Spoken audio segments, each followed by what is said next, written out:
एक दिल को छू लेने वाली सच्ची कहानी।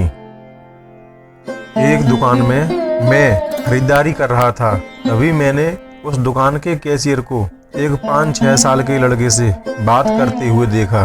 कैशियर बोला, माफ करना बेटा, लेकिन इस गुड़िया को खरीदने के लिए तुम्हारे पास पर्याप्त पैसे नहीं हैं। फिर उस छोटे से लड़के ने मेरी ओर मुड़कर मुझसे पूछा, अंकल क्या आपको भी यही लगता है कि मेरे पास पूरे पैसे नहीं हैं? मैंने उसके पैसे गिने और उससे कहा, हाँ बेटे, यह सच है कि तुम्हारे पास इस गुड़िया को खरीदने के लिए पूरे पैसे नहीं हैं। वह नन्हा सा लड़का अभी भी अपने हाथों में गुड़िया थामे हुए खड़ा था। मुझसे रहा नहीं गया। इसके बाद मैंने उसके पास जाकर उससे पूछा कि यह गुड़िया वह किसे देना चाहता है।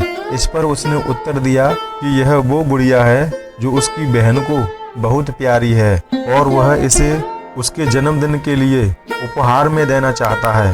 यह गुड़िया पहले मुझे मेरी मम्मी को देना है, जो कि बाद में जाकर मेरी बहन को दे देंगी। यह कहते कहते उसकी आंखें नम हो आई थीं। मेरी बहन भगवान के घर गई है और मेरे पापा कहते हैं कि मेरी मम्मी भी जल्दी ही भगवान से मिलने जाने वाली है। तो मैंने सोचा कि क्यों ना वो इस गुड़िया को अपने साथ ले जाकर मेरी बहन को दे दे।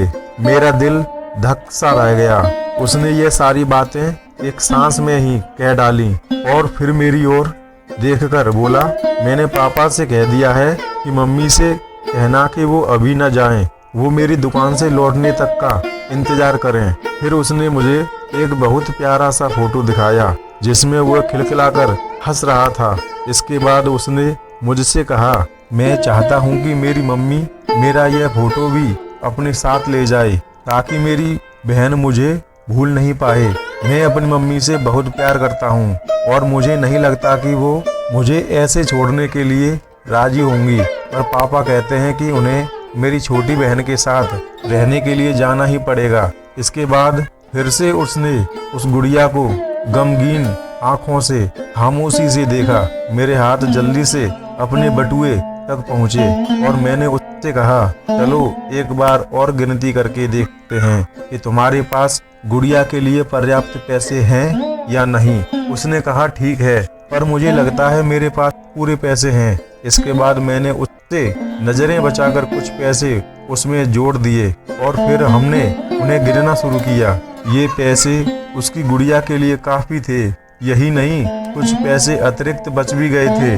नन्हे से लड़के ने कहा, भगवान का लाख लाख शुक्र है मुझे इतने सारे पैसे देने के लिए। फिर उसने मेरी ओर देखकर कहा कि मैंने कल रात सोने से पहले भगवान से प्रार्थना की थी कि मुझे इस गुड़िया को खरीदने के लिए पैसे दे देना ताकि मम्मी इसे मेरी बहन को दे सके, और भगवान ने मेरी बात सुन ली।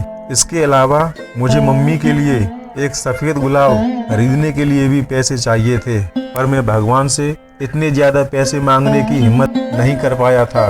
पर भगवान ने तो मुझे इतने पैसे दे दिए कि अब मैं गुड़िया के साथ साथ एक सफेद गुलाब भी खरीद सकता हूँ। मेरी मम्मी को सफेद गुलाब बहुत पसंद हैं। फिर हम वहाँ से निकल गए। मैं अपने दिमाग से उस छोटे से लड़के को निकाल नहीं पा रहा था। फिर मुझे 2 दिन पहले स्थानीय समाचार पत्र में छपी एक घटना याद आ गई, जिसमें एक शराबी ट्रक ड्राइवर के बारे में लिखा था जिसने नशे की हालत में मोबाइल फोन पर बात करते हुए एक कार चालक महिला की कार को टक्कर मार दी थी, जिसमें उसकी 3 साल की बेटी की घटना स्थल पर ही मृत्यु हो गई थी और वह महिला कोमा में चली गई थी।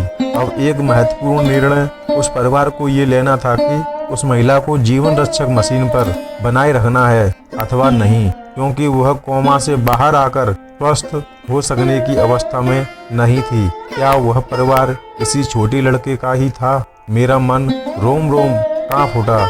मेरी उस नन्हे लड़के के साथ हुई मुलाकात के 2 दिनों बाद मैंने अखबार में पढ़ा कि उस महिला को बचाया नहीं जा सका। मैं अपने आप को रोक नहीं सका और अखबार में दिए पते पर जा पहुंचा, जहां उस महिला को अंतिम दर्शन के लिए रखा गया था।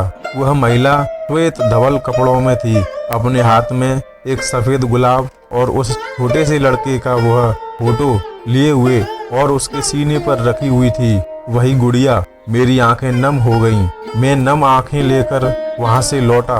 उस नन्हे से लड़के का अपनी माँ और उसकी बहन के लिए जो प्यार था वह शब्दों में बयान करना मुश्किल है। और ऐसे में एक शराबी चालक ने अपनी घोर लापरवाही से क्षण भर में उस लड़के से उसका सब कुछ छीन लिया था। इस कहानी से सिर्फ और सिर्फ एक पैगाम देना चाहता हूँ, कृपया कभी भी शराब पीकर और मोबाइल पर बात करते समय वाहन ना चलाएं।